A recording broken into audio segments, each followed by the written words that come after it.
Bonjour à tous, aujourd'hui allons parler des erreurs fatales du match Algérie versus Cameroun et analyser les pièces maîtresses de l'arbitrage. Nous commençons par préciser que dans les règles de la FIFA, un gardien dans sa surface est protégé et sa sécurité est primordiale, et selon la loi de la FIFA, il devrait faire siffler toutes les infractions contre lui, purement et simplement. Aucun joueur offensif n'est autorisé à entrer en contact avec le gardien de but directement ou indirectement. Ici dans le premier but camerounais nous montrerons toutes les infractions commises par l'attaquant dans la surface de réparation. Il y a trop de fautes dans une seule action et elles ne peuvent pas être considérées comme des erreurs humaines ou des erreurs d'arbitrage courantes, mais plutôt dans un esprit logique. Ces fautes sont délibérément ignorées et négligées par un arbitre de classe mondiale désigné par la FIFA et autorisé à arbitrer un match éliminatoire de haut niveau pour la Coupe du Monde. Pousser un défenseur contre son gardien de but doit immédiatement entraîner l'arrêt du jeu et récompenser un coup franc à la défense. Le gardien de but dans la surface de réparation a tous les droits et le temps d'effectuer un jeu sur le ballon sans être contacté. De plus, pousser agressivement un défenseur par le cou est un jeu très dangereux, qui devrait recevoir un carton jaune. Un joueur offensif entrant en contact avec le ballon dans la main est automatiquement sifflé pour une infraction. Un gardien de but qui perd l'équilibre à cause d'un contact est un coup franc automatique selon les règles. Après la mise en œuvre de la VAR, l'arbitre est tenu d'examiner toutes les actions douteuses qui mènent à des buts, mais ce n'était pas le cas dans cette action. Si le VAR ne fonctionnait pas pendant cette action, cela est considéré comme une erreur technique et relève de la responsabilité de la FIFA. Si tel est le cas, c'est un très bon point en faveur de l'Algérie. Une action visible à l'œil nu ne nécessite pas de révision VAR, cependant, le VAR est tenu d'appeler l'arbitre, pour révision s'il manque une action, comme cette main claire ici dans la surface de réparation. Nous pouvons clairement voir le contact avec la main sans aucune obstruction. Le ballon atterrit clairement dans son avant-bras. Cependant, cela est considéré comme une erreur courante de l'arbitre, à moins que, comme nous l'avons dit précédemment, le VAR ne fonctionne pas. Encore un bon point pour l'Algérie. Passons maintenant à un contact net dans la surface de réparation, et examinons comment le contact s'est produit et si le défenseur a touché le ballon ou le pied de l'attaquant. Basé dans l'espace du ballon et du pied de l'attaquant, il est impossible pour le défenseur d'entrer en contact avec le ballon, donc, c'est un penalty, il a fait trébucher l'attaquant. Encore une fois, où est le VAR ici? Dans cette prochaine action, nous examinerons une autre main évidente. Et encore une fois la question: où était le VAR? Qu'a fait l'arbitre et pourquoi l'action n'a pas été examinée?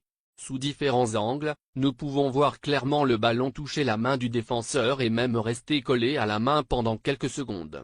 L'arbitre n'était pas loin et sûrement, il l'a vu mais ignoré comme toujours. S'il a été appelé par la VAR et n'est pas allé, c'est une autre erreur fatale.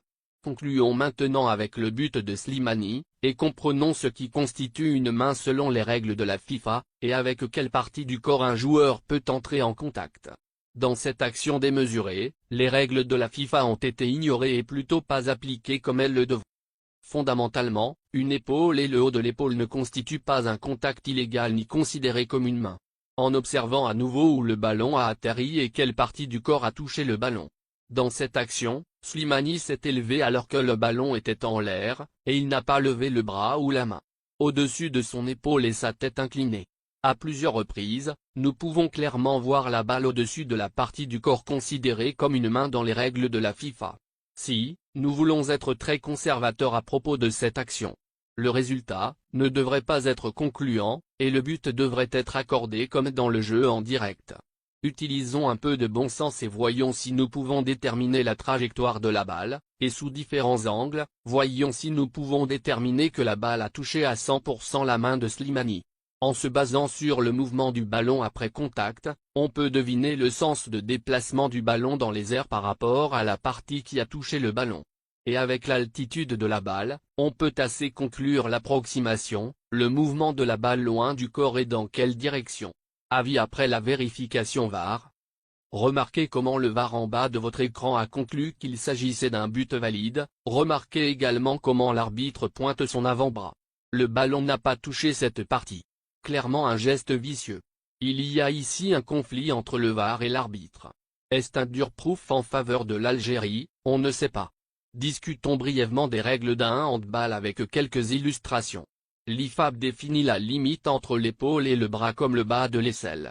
Tout ce qui est en dessous est considéré comme un handball, intentionnel ou non, cela n'a pas d'importance.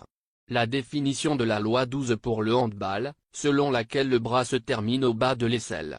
La loi sanctionnait un joueur pour handball si le bras est clairement éloigné du corps et en dehors de la ligne du corps. Le joueur se penche clairement dans la trajectoire du ballon. Le ballon parcourt une certaine distance. Le ballon touche une main à un bras clairement levé au-dessus de l'épaule.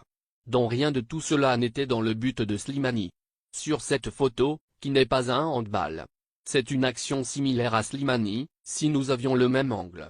Regardez attentivement, où repose la balle et quelle est la légalité du contact. Même si le ballon glisse légèrement vers le bas, il n'est pas considéré comme un handball selon la loi.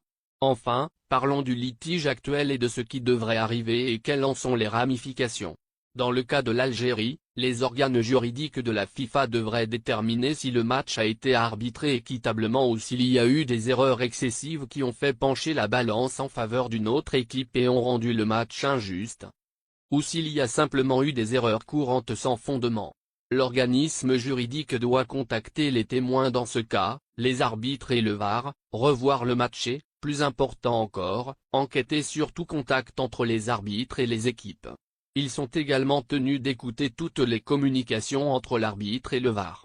Déterminer ensuite, si le match doit être rejoué, aucune autre action n'est nécessaire et le Cameroun se qualifie toujours, ou même dépouiller le Cameroun de la qualification et la donner à l'Algérie. Dans tous ces scénarios après le verdict, les deux équipes ont 21 jours pour faire appel de la décision contre eux auprès du TA.